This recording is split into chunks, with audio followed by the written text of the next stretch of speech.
Back for more Never Fail Ale, are you? Before we kick off, let's get over to interesting beer news.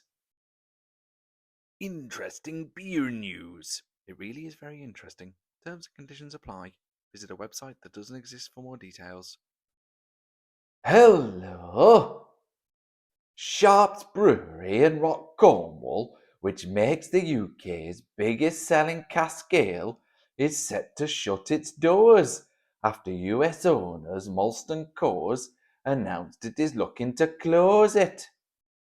The brewery is known as the home of Doom Bar, which has been a staple beer at pubs, restaurants, and supermarkets up and down the country for years. The proposal is set to close the brewery by the end of 2026 and could result in around 50 redundancies at the site. Oh no, that's not great news. Back to you, Aaron. Once again, we have a miserable day on our hands. Miserable day means we need to look at a premium bitter. And the premium bitter I'm bringing you today is quite the award winner. Number of awards being dished out for the Woodford Brewery's Nelson's Revenge. And Nelson's Revenge comes in a mini keg along with bottles, and I believe cans as well. And some of you may have seen a previous video where I brought you the Woodford's Burr Gold in mini keg version. And I made quite the hash of it. So let's see if I fare a little better this time. So here is said mini keg. Nelson's Revenge. Is it 4.5? Yes, 4.5% premium bitter. Very much looking forward to it, especially with a day like this.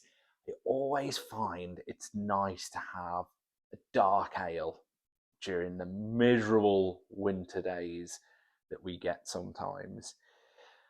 And what I have done this time is come pre-prepared with 2 glasses, because last time it was quite ferocious when first trying to dispense the ale, because I do think it is actually supposed to be that way. I think the pressure within the mini keg is there initially, and then once the pressure disperses, that's when you start to get free-flowing ale. So I've got the Great British Beer Festival glass from last year. Really, really enjoyed that in Birmingham last year. It was a camera event, campaign for real ale, and unfortunately they've decided to knock it on the head for 2026, which is a real shame. They just felt like there wasn't enough people getting involved and there wasn't enough visitors, and I think, if memory serves me well, they made a loss. I think it was close to £600,000 by the time they calculated how much they spent on the venue, beer wastage, that sort of thing. So yeah, they decided to knock it on the head for this year. Let's get this open. So it says stage 1. See, I should remember all this from before, but I don't. Stage 1, pull the little tab down. Stage 2, oh, I heard the click. Pull the tap out. I was just trying to think of the right word for that now. And this is where it all went wrong last time. So if I go and give it a pour now, yeah, it's doing exactly the same as it did last time. See how quick that's coming out? So I think I'm assuming it's supposed to do that. So it's obviously very, very frothy. And that is not the way that it's supposed to be. So if I can continue in that vein, then I think it'll get to the stage where you can lift this little tab up on the top and then turn it when it starts to when the pressure starts to dissipate a little bit more.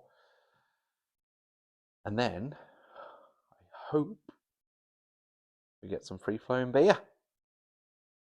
What I may do actually is grab a third glass, because it's going to take a good while for those bubbles to disappear. Let me get another one. Hold on.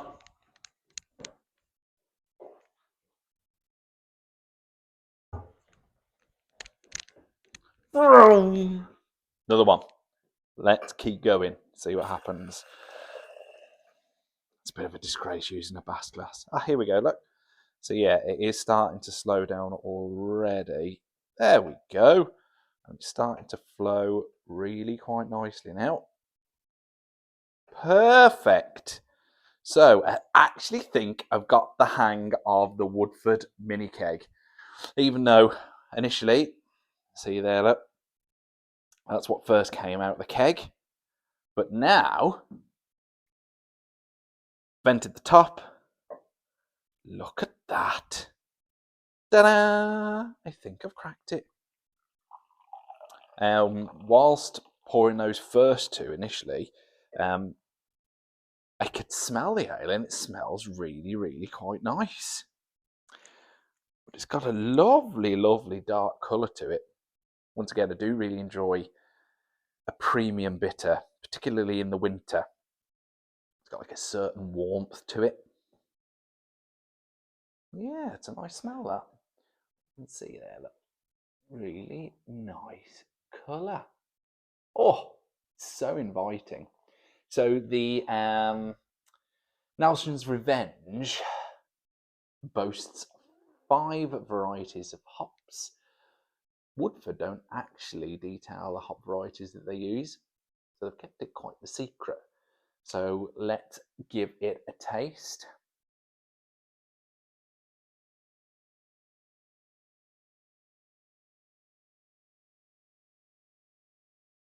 Oh yes.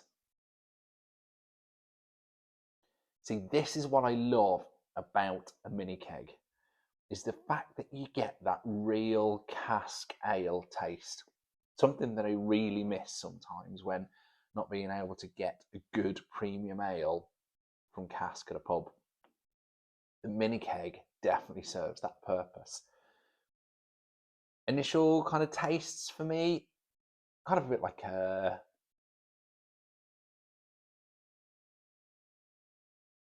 kind of like a fruit cake sort of taste. Like a real dark, malty. Yeah, fruit cake's probably a good way to describe it.